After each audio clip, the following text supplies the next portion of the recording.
Libro de Daniel, capítulo 8. Ahí están los versículos que vamos a estar leyendo, pero si no alcanzan a ver, pues siempre es bueno tener su Biblia ahí enfrente de ustedes o tenerla en la aplicación de su teléfono. Daniel, capítulo 8. Una frase que los mexicanos decimos mucho es la frase "no pasa nada", ¿verdad? Esa frase creo que la utilizamos de más, ¿verdad? Se cae el niño, no pasa nada. Se descompone la tele, no pasa nada. A veces hasta la utilizamos para situaciones más graves, ¿verdad? Más fuertes. Tenemos no sé, chocamos en la calle, te para la policía, te dan una infracción o algo más fuerte pasa, y los mexicanos tenemos como ese optimismo de decir siempre, no pasa nada, ¿verdad? No quiere decir que no pasa nada, sí pasa mucho, ¿verdad? Sí tenemos problemas y todo, pero tenemos como ese optimismo ya que es parte de nuestra cultura, ¿verdad? Y creo que creo que ese optimismo lo tenemos porque como siempre pasa todo, ¿verdad? Aquí en México todo pasa. Pero nosotros mismos como que nos tratamos de consolar y decir, bueno, no pasa nada, no te preocupes, no pasa nada. Y me gusta, ¿verdad? Me encanta eso, me gusta ese optimismo. Por otro lado, creo que a veces ese optimismo no nos deja ver que realmente a veces sí las cosas no van bien. De hecho, ese optimismo a veces nos puede llevar incluso a enseñar cosas erróneas sobre la palabra de Dios, sobre el carácter de Dios. Por ejemplo, ¿cuántos de nosotros no hemos escuchado a alguien decir, no pasa nada, Dios, esa puerta que Dios cerró, Él la cerró porque Él va a abrir otras 20 puertas más?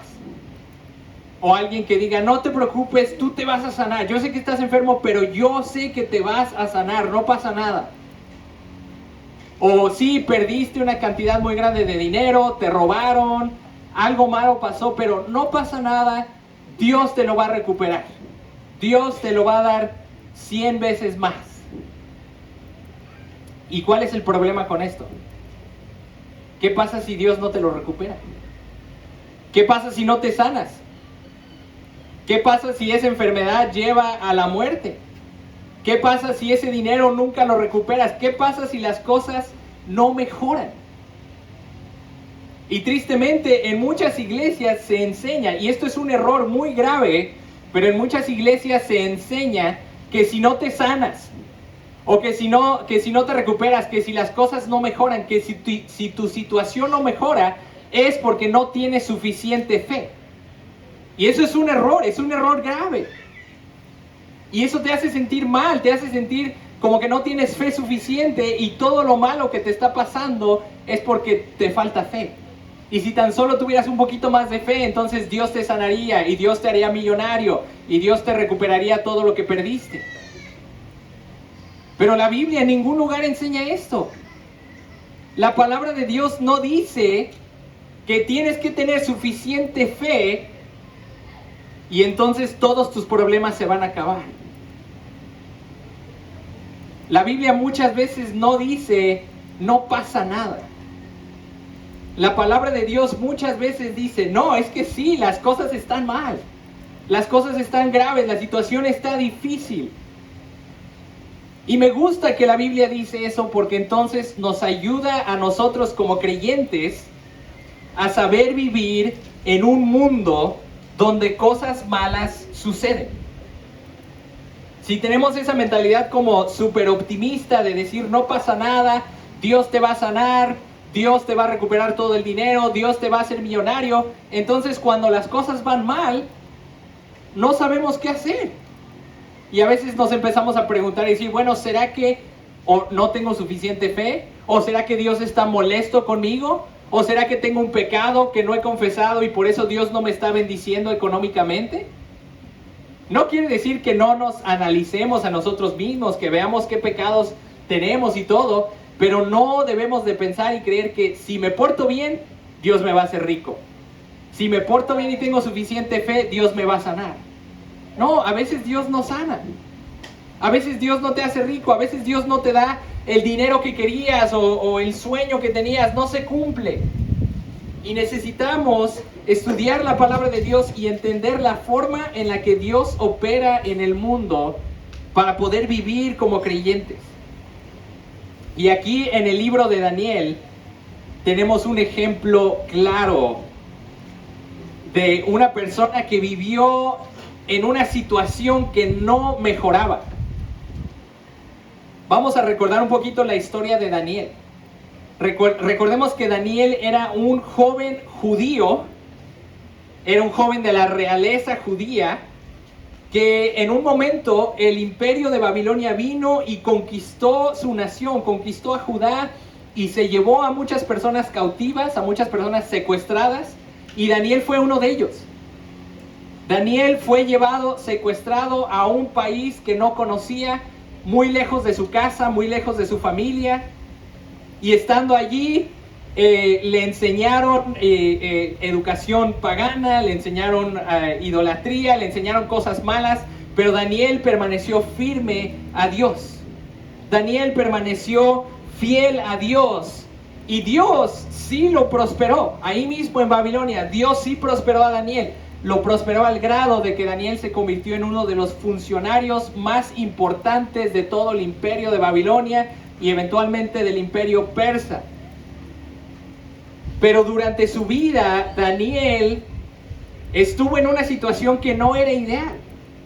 ¿Tú qué crees? ¿Que Daniel hubiera preferido ser un funcionario importante en Babilonia o estar de regreso en Judá con su familia, en su nación y en una nación libre? Porque Judá ya no era libre, estaban cautivos, estaban bajo el dominio de otros imperios. Ahora, Daniel durante su vida recibió varios sueños y visiones de parte de Dios. Y en estos sueños Dios le iba revelando lo que iba a suceder en el futuro. La semana pasada en el capítulo 7 vimos que durante el primer año del último rey de Babilonia, Daniel tuvo un sueño donde vio 4 bestias, y estas 4 bestias representaban 4 reinos que vendrían y que tendrían dominio, que tendrían poder. Y eventualmente Dios le quitaría el dominio a esos reinos y se lo daría a su Hijo Jesucristo, y Él le daría el reino al pueblo de Dios. Entonces ahí Dios ahora sí que le está dando buenas noticias a Daniel. Le está diciendo: Daniel, aunque estos reinos van a seguir triunfando, van a seguir gobernando, hay buenas noticias. El reino le será entregado a Jesucristo y le será entregado a los santos. Pero aquí en el capítulo 8 que vamos a estudiar hoy, no le da tan buenas noticias. Aquí en el capítulo 8 que vamos a ver hoy, casi todo el capítulo son malas noticias. Básicamente en esta visión que recibe 2 años después de la anterior, en esta visión Dios le dice: Daniel, les va a ir muy mal a tu pueblo. Van a venir otras naciones y van a conquistar a tu pueblo, van a hacer guerra contra el pueblo de Israel. Y no solamente van a hacer guerra, van a triunfar contra ellos. Van a matar a los sacerdotes, van a matar a muchas personas, van a detener la adoración en el templo, van a ofrecer sacrificios paganos en el templo. Le dice: Daniel, la cosa se va a poner muy fea. Fíjate, Dios no le dice: Daniel, no te preocupes, no pasa nada. Tú vas a ser rico, Israel va a ser millonario, todo va a salir bien, no pasa nada. No, Dios les dice: sí, va a pasar mucho. La situación se va a poner muy, muy fea. Y sí, al final del sueño, al final de la visión, sí Dios le da esperanza hacia el futuro y le dice: los enemigos de Dios van a ser juzgados. Dios va a triunfar al final. Pero el hecho de que Dios va a triunfar al final no quiere decir que toda nuestra vida antes de que Dios triunfe va a ser rosas, paz y tranquilidad. Entonces vamos a leer la visión en partes. Vamos a leer la visión, el sueño que tuvo Daniel. Entonces comenzamos en Daniel capítulo 8 versículos 1 al 4 y dice así: en el 3er año del reinado del rey Belsasar, se me apareció a mí, Daniel, una visión después de aquella que se me había aparecido anteriormente. Ahora, rápidamente les digo, de estas visiones, quiero que las imaginen en sus mentes. ¿Ok? La inteligencia artificial no se compara con la Biblia. La Biblia tiene aquí unas imágenes que nunca en tu vida te hubieras imaginado, pero quiero que las imaginemos en nuestras mentes para ver lo que Daniel estaba viendo, ¿verdad? Dice, cuando miré en la visión, sucedió que al mirar yo me encontraba en la ciudad, en la ciudadela de Susa, que está en la provincia de Elam. Y vi en la visión que yo estaba junto al río Ulai. Alcé pues mis ojos y miré que un carnero estaba delante del río. Tenía 2 cuernos, y los 2 cuernos eran altos, pero uno era más alto que el otro, y el más alto creció al último. Vi al carnero dando cornadas al oeste, al norte y al sur, y ninguna bestia podía mantenerse en pie delante de él, y nadie podía librarse de su poder. Hacía lo que quería y se engrandeció. El capítulo anterior, la visión anterior que tuvo Daniel, es un poco más difícil de interpretar porque no se nos dice qué reinos son, ¿verdad? Se nos dice simplemente que eran 4 reyes, 4 reinos. Pero en esta visión que Daniel tuvo, que estamos viendo aquí en el capítulo 8, es más fácil porque hay un ángel ahí que le da la interpretación de la visión a Daniel. Entonces sabemos exactamente qué representa este carnero. Fíjense en el versículo 15. Versículo 15 de Daniel, aquí está la interpretación. Daniel 8:15 dice, y sucedió que después que yo, Daniel, había visto la visión y trataba de comprenderla, vi de pie ante mí uno con apariencia de hombre, y oí una voz de hombre entre las márgenes del río Ulai, que gritaba, Gabriel, explícale a la visión. Y él se acercó a donde yo estaba, y cuando llegó me aterroricé y caí sobre mi rostro. Pero él me dijo, entiende, hijo de hombre, que la visión se refiere al tiempo del fin. Mientras él hablaba conmigo, caí en un sueño profundo con mi rostro en tierra. Él me tocó y me hizo incorporar.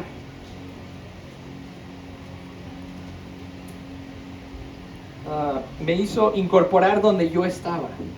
Te voy a dar a conocer lo que sucederá al final de la ira, porque se refiere al tiempo señalado del fin. Me dijo, el carnero que viste con los 2 cuernos representa a los reyes de Media y de Persia. Entonces ahí el ángel claramente le da la interpretación de la visión. No tenemos que andar adivinando y decir, a ver, ¿quién será este carnero y qué representará cada cuerno? No, el ángel ahí mismo dice que este carnero representa al reino medo-persa. Y dice, los cuernos, uno es el rey de los medios, el otro es el rey de los persas. Sabemos históricamente que existían estos 2 reinos que se aliaron y que el reino de Persia tomó más poder, eventualmente ganó más precedencia, y por eso dice que uno de los cuernos era más alto que el otro.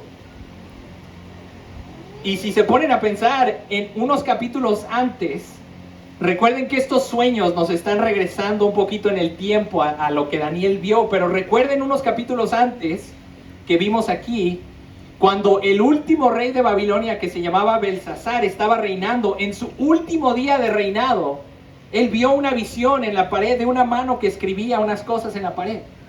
Y cuando llamaron a Daniel para que Daniel le interpretara la visión, Daniel le dijo con toda seguridad, con toda certeza, Rey Belsasar, tu reino ha llegado a su fin, vas a ser destruido.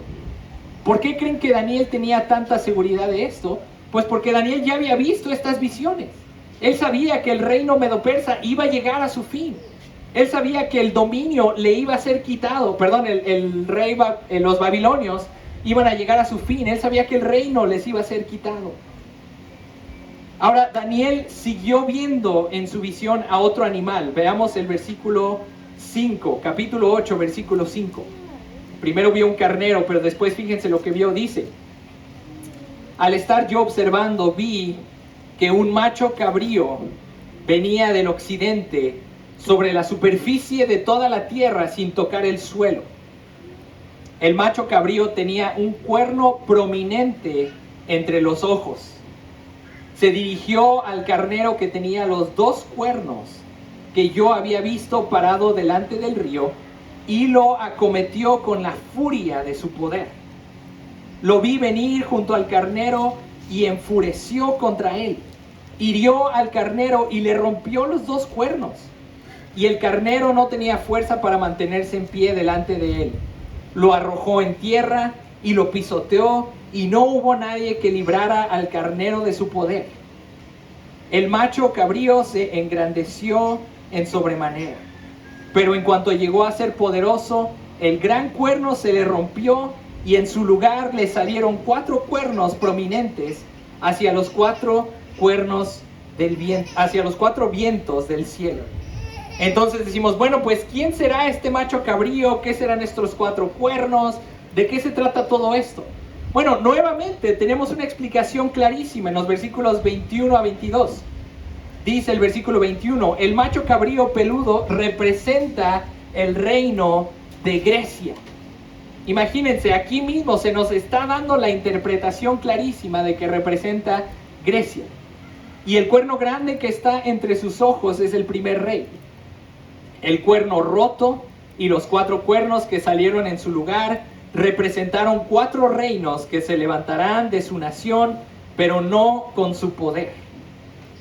Entonces aquí básicamente estamos viendo que el ángel le dice, Daniel, este macho cabrío es el reino de Grecia, es la nación de Grecia. Ahora, la semana pasada mencioné, y lo repito una vez más, muchos teólogos liberales que no creen en la palabra de Dios, que no creen en la autoridad de Dios, que no creen en los milagros, ellos ven pasajes como estos y dicen, no, Daniel no pudo haber sido escrito antes de que esto sucediera históricamente. ¿Por qué no? Porque sucedió de una forma muy exacta. Daniel lo profetizó de una forma muy exacta. Entonces ellos dicen, no, Daniel tuvo que haber sido escrito muchos años después de que el reino medo-persa llegara y cayera, de que el reino de Grecia llegara y cayera. Dice, no, tuvo que haber sido mencionado muchas veces después, porque profetiza de una forma muy exacta lo que sucedió en ese tiempo. Pero obviamente nosotros creemos en el Dios vivo, en el Dios soberano, en el Dios poderoso, y sabemos que Él conoce el futuro, y Él le puede revelar el futuro a quien quiera, cuando quiera y como quiera. Y en este caso Dios le revela a Daniel que el reino de Grecia tendría un dominio mundial. Ahora, históricamente sabemos que esto es verdadero. Históricamente conocemos que Grecia, después de que fue unificado bajo el mandato de Alejandro Magno, Grecia se expandió de una forma increíble. Grecia fue y conquistó todo el imperio persa y conquistó todo el mundo conocido. De hecho, el reinado de Alejandro Magno se extendió desde partes de Europa hasta India. Era el imperio más grande que había habido. Y Alejandro Magno fue uno de los conquistadores más fuertes, más poderosos. Por eso habla de este cuerno que tenía el macho cabrío que le salía de en medio de los ojos. Es Alejandro Magno. Y fue y destruyó a los persas. Los conquistó rapidísimo. En unos pocos años, Alejandro Magno tenía control de todo el mundo. Pero así de rápido como fue su dominio y su control, así también murió. E irónicamente, Alejandro Magno murió en Babilonia, en la ciudad de Babilonia. Entonces murió allí, y en cuanto murió, su reino se dividió. Y hubo varias guerras, hubo mucho conflicto, y después de todo este conflicto y guerra, el reino de Grecia se dividió en 4 regiones. Y estos son los 4 cuernos que se mencionan aquí, ¿verdad? Se dividió entre los 4 generales de Alejandro Magno. Su general que se llamaba Ptolomeo se quedó con Egipto. Un general que se llamaba Seleuco se quedó con Asia. El que se llamaba Casandro se quedó con Macedonia. Y uno que se llamaba Lisimaco se quedó con Tracia y con Asia Menor. Entonces aquí están los 4 cuernos. Estas visiones representan siglos de historia que Dios describe en tan solo unas cuantas líneas. Y esto se me hace muy interesante, voy a mencionar un poquito más en un momento, pero se me hace muy interesante que en el mundo hay libros de historia que tratan con los medopersas, con los griegos, con Alejandro Magno, con los 4 reinos, con todas estas cosas, con el Imperio Romano. Y hay libros y libros y libros escritos sobre estas cosas, pero aquí en Daniel, toda esta historia de siglos, Dios la cubre en unas cuantas líneas. ¿Y por qué será esto? Esto es porque Dios tiene un enfoque en algo más. Nosotros los humanos nos enfocamos en todo eso, ¿verdad? En los reinos grandes y poderosos, pero Dios tiene un enfoque sobre su pueblo. Y vamos a ver esta parte, ¿verdad? Ya aquí llegamos a un punto más específico. Uno de estos reinos, el reino que le quedó a Selúcido, este reino toma control de Israel, toma control de la tierra de Israel, de Palestina, y de ahí surge un rey muy malo, un rey terrible, un rey que a lo mejor no es tan conocido en la historia mundial porque no es tan importante para otros, pero es un rey que se llamaba Antíoco Epífanes, y este rey persiguió al pueblo de Israel de una forma terrible. Este rey mató a muchos de los judíos. Este rey quitó al sumo sacerdote del templo de Jerusalén y él nombró a su propio sacerdote. Este rey, fíjense lo que hizo este rey, Antíoco Epífanes. Después de que los judíos se rebelaran y trataran de hacer guerra contra él, llegó, mató a muchísimos de los judíos, metió una estatua del dios Zeus al templo de Dios en Jerusalén, y en el altar de Dios donde se ofrecían los sacrificios a Dios, ofreció un cerdo a Zeus. ¿Se imaginan? Especialmente los que conocemos el Antiguo Testamento, ¿verdad? Donde Dios da todos los mandamientos de la pureza, de cómo deben de ser los sacerdotes que entran al templo, de qué tipo de sacrificios deben de ser ofrecidos a Dios, sobre la idolatría y todo eso. ¿Se imaginan para los judíos, para el pueblo de Israel, que un hombre pagano, un rey maligno llegara, metiera una estatua pagana al templo de Dios y ofreciera un cerdo adentro del templo? Este hecho, el hecho de que él ofreció un cerdo en el templo al dios Zeus, Daniel en el capítulo 11 y 12 se refiere a esto como la abominación desoladora. De hecho, Jesucristo también lo menciona, la abominación desoladora. Aquí en este pasaje se conoce más como la transgresión que aterroriza. Es decir, esta ofrenda pagana dentro del templo de Dios. Entonces, fíjense lo que profetizó Dios sobre este rey. En Daniel 8, 9 dice así.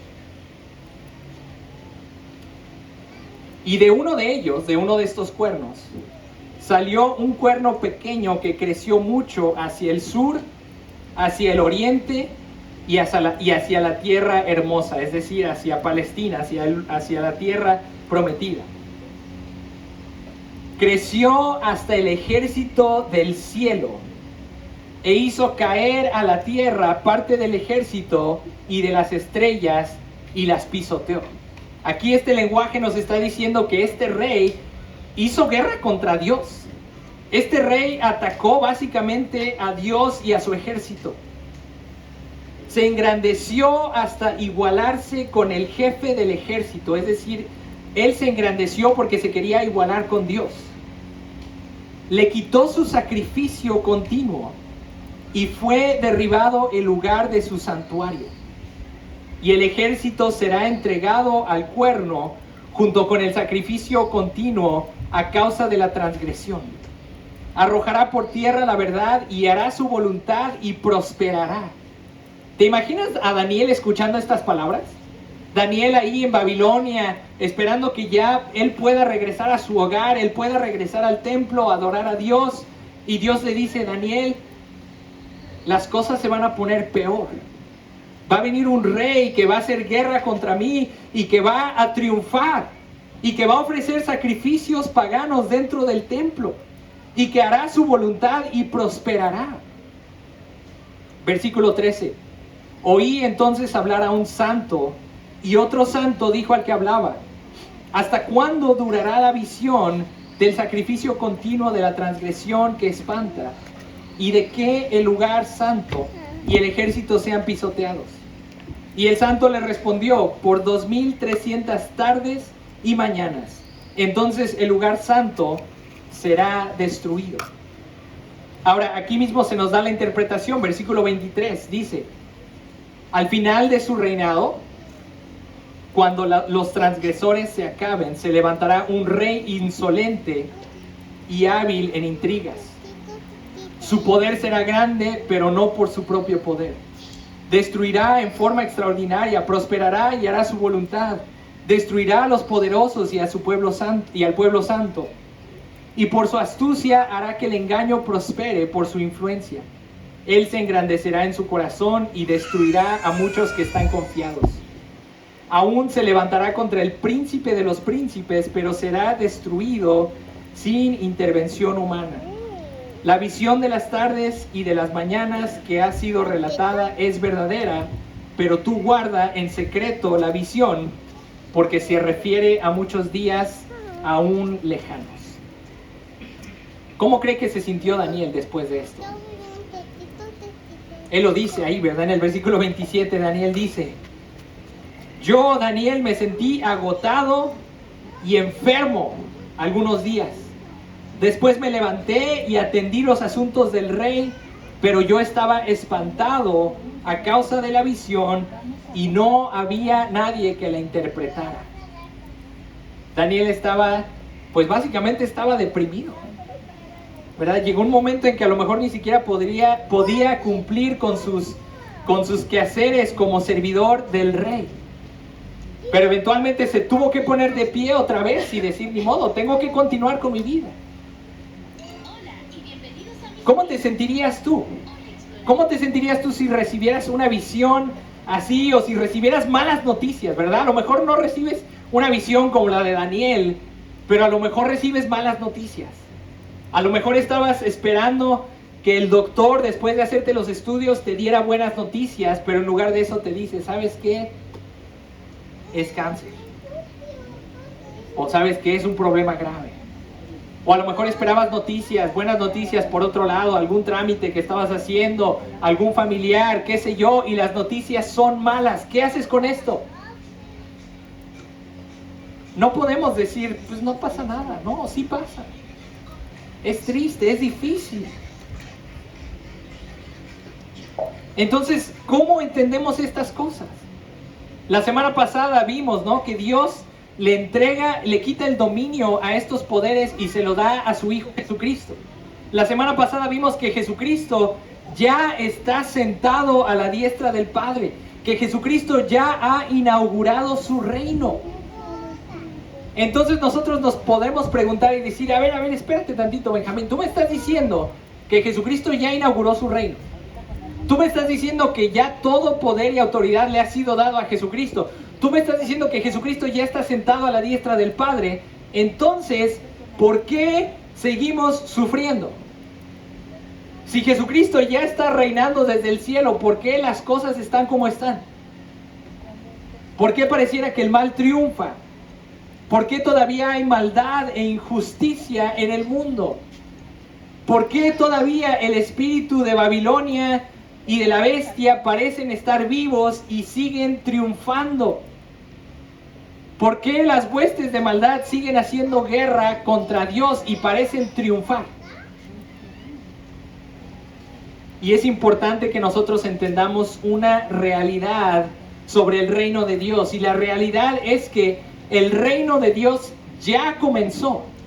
El reino de Dios ya ha sido inaugurado cuando Jesucristo vino a esta tierra. Cuando murió en la cruz, cuando resucitó y cuando ascendió, Él recibió el reino de parte de su Padre. Él recibió el dominio sobre todas las cosas, pero al mismo tiempo Él todavía no ha terminado o consumado este reino. Se nos dice ahí en Filipenses, en Efesios, que Jesucristo está sentado a la diestra del Padre y que está reinando sobre todas las cosas hasta que todos sus enemigos sean destruidos y el enemigo final es la muerte. Entonces sabemos que no ha concluido esa consumación del reino. Sabemos que Jesucristo tiene poder, pero todavía vivimos en un tiempo donde todavía esperamos a que Jesucristo regrese del cielo, a reinar aquí en esta tierra, a unificar que todo lo que está sucediendo en el cielo suceda también aquí en la tierra. Y por eso oramos de esa forma, ¿verdad? Decimos: Padre nuestro que estás en los cielos, santificado sea tu nombre, hágase tu voluntad, así como en la tierra, así como en el cielo. La voluntad de Dios ya se hace en el cielo, el reino de Dios ya se hace en el cielo, pero queremos ahora que la voluntad de Dios y el reino de Dios lleguen aquí a la tierra. Pero en este tiempo que conocemos como el ya, pero todavía no, ya porque ya comenzó el reino, pero todavía no, porque no ha sido consumado, en este tiempo todavía seguimos experimentando sufrimiento. Ahora, porque Jesucristo reina, sí experimentamos victorias, sí experimentamos, el evangelio sigue avanzando, el reino de Dios sigue creciendo, más y más personas siguen creyendo en el evangelio, más y más personas siguen entregándole su vida a Dios. Sí hay victorias, sí hay sanidad, sí hay milagros, sí hay muchas cosas buenas que pasan, pero al mismo tiempo, durante este tiempo también hay derrotas. También hay muerte, también hay dolor, también hay sufrimiento. Y esto no quiere decir que Dios ya perdió el control. Esto no quiere decir que no tenemos suficiente fe. Esto no quiere decir que tenemos que orar más fuerte. Sí, hay que seguir orando. Pero a final de cuentas confiamos en que Dios está haciendo su voluntad. Entonces, quiero ofrecerles dos verdades que nos van a ayudar a vivir durante este tiempo en el que Cristo ya está sentado a la diestra del Padre y que ya ha inaugurado su reino, pero todavía no ha regresado aquí a la tierra a culminarlo. La primera verdad es esta: el enfoque de Dios es su pueblo. Si tú le perteneces a Dios, tú eres el enfoque de Dios. Daniel estaba distraído con estas visiones. Daniel estaba preocupado por estas bestias, por estos reinos. Pero el enfoque de Dios siempre fue su pueblo. Dios describe el reino medo-persa, describe los griegos y los describe en cuestión de minutos, pero se enfoca en su pueblo. Y esto es importante para nosotros saber que incluso cuando estamos sufriendo, cuando las cosas no van bien, cuando el mal parece estar triunfando, es importante para nosotros recordar que somos el enfoque de Dios. Les voy a leer unos versículos y fíjense en este tema que se repite. En Éxodo capítulo 19, versículo 5, Dios nos dice a nosotros por medio de Jesucristo, ¿verdad? Se lo dice al pueblo de Israel y a nosotros por medio de Cristo. Dice: ahora pues, si en verdad escuchan mi voz y guardan mi pacto, serán mi especial tesoro entre todos los pueblos, porque mía es toda la tierra. Si tú estás hoy unido a Cristo por medio de la fe, tú eres el tesoro especial de Dios.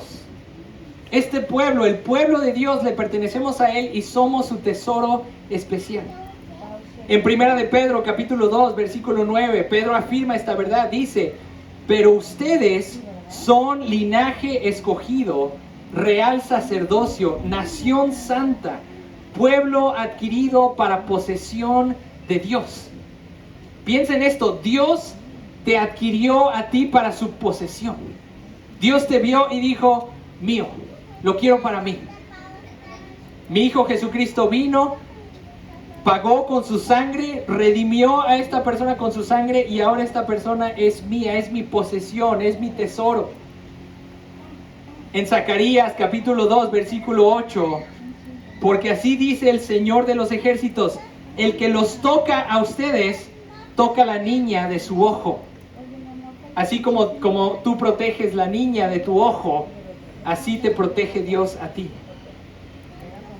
Jesucristo mismo dijo en Juan capítulo 10, versículo 14 y 15: yo soy el buen pastor y conozco mis ovejas y ellas me conocen.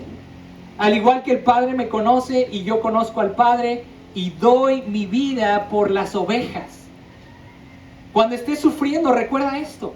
Cuando estés pasando enfermedad, recuerda esto. Cuando las cosas no vayan bien, recuerda esto. Jesucristo te conoce. Jesucristo dio su vida para salvarte. Dios te cuida como a la niña de sus ojos, de su ojo.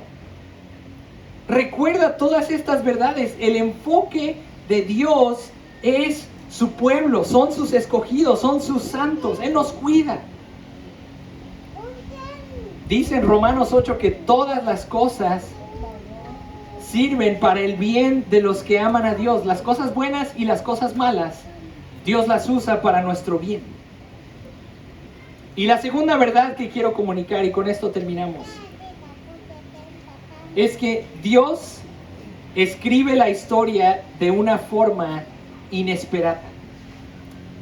Imagínate que tú tuvieras el poder de escribir la historia. ¿Cómo la escribirías? Pues todo sale bien, ¿verdad? Nada malo pasa, todo me va bien a mí, yo soy el centro de la historia, me va súper bien, soy rico, soy saludable, hacemos el bien para todos y todos vivimos felices para siempre. Bueno, primero que nada, qué historia tan aburrida, ¿no? Si tomaste alguna clase de literatura, sabes que toda historia debe de tener una crisis, un principio, un desenlace, ¿verdad? Un clímax, un desenlace. Si yo escribiera la historia, sería una historia muy aburrida. Sería, pues todos estamos felices y todos terminamos felices y ya. Pero Dios no escribe la historia de esa forma. Dios escribe la historia de una forma inesperada. Dios no tiene ningún problema con dejar que el mal tenga algunas victorias. ¿Por qué? Porque Él es soberano. ¿Por qué? Porque Él va a triunfar al final, porque Él es todopoderoso. Dios en su soberanía no destruyó a este rey malvado, Antíoco, luego. No destruyó a las bestias, luego, les dejó tener cierto dominio.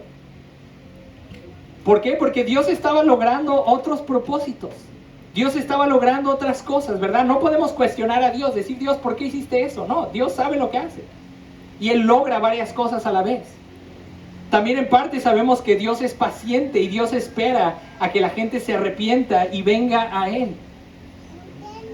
Dios está incluso dispuesto a dejar que se haga guerra contra Él mismo. Si tú escribieras la historia, si yo la escribiera, nunca dejaría que nadie ni siquiera me viera mal. Pero Dios está dispuesto a dejar que se haga guerra contra Él. Dios permitió que por un periodo de casi 7 años Antíoco estuviera haciendo guerra contra Él y ofreciendo sacrificios paganos y detuvo la adoración hacia Él.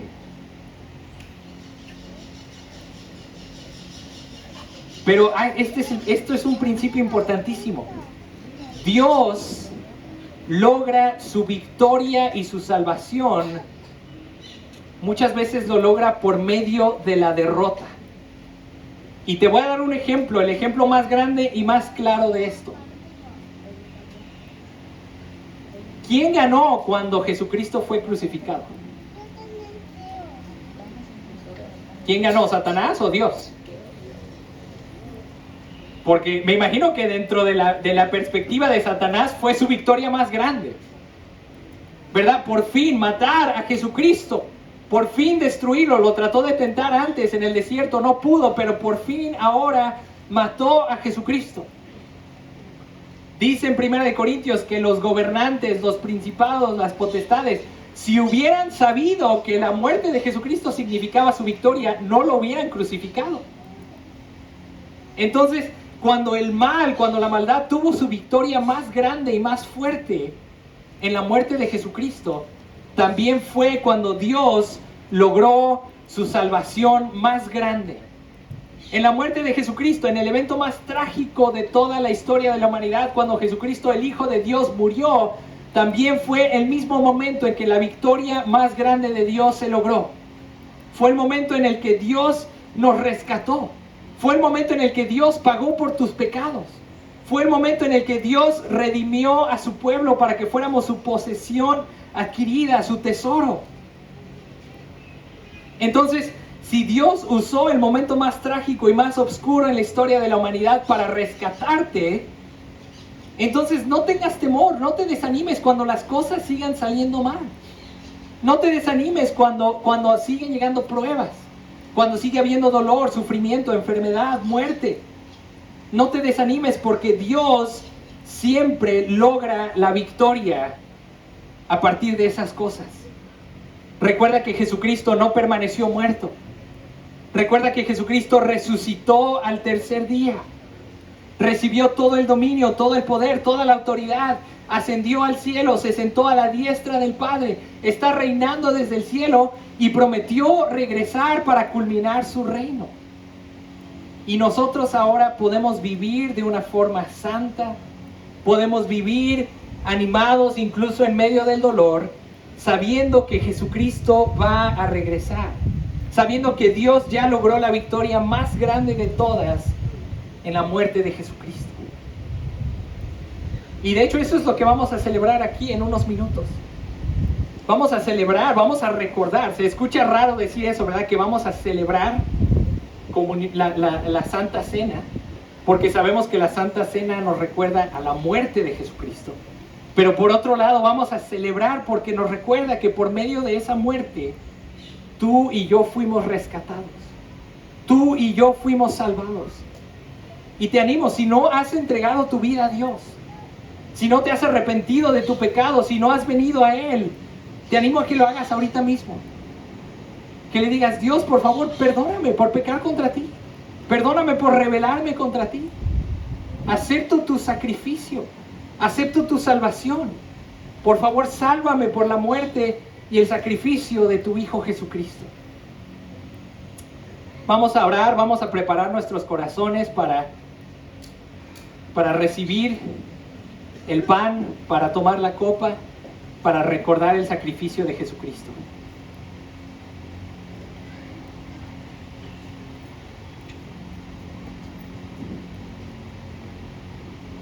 Padre, te damos gracias por enviar a tu Hijo Jesucristo. Te damos gracias porque en tu soberanía estás escribiendo una historia donde hay dolor, donde hay sufrimiento, donde cosas malas suceden. Pero también te damos gracias porque tú redimes todas las cosas.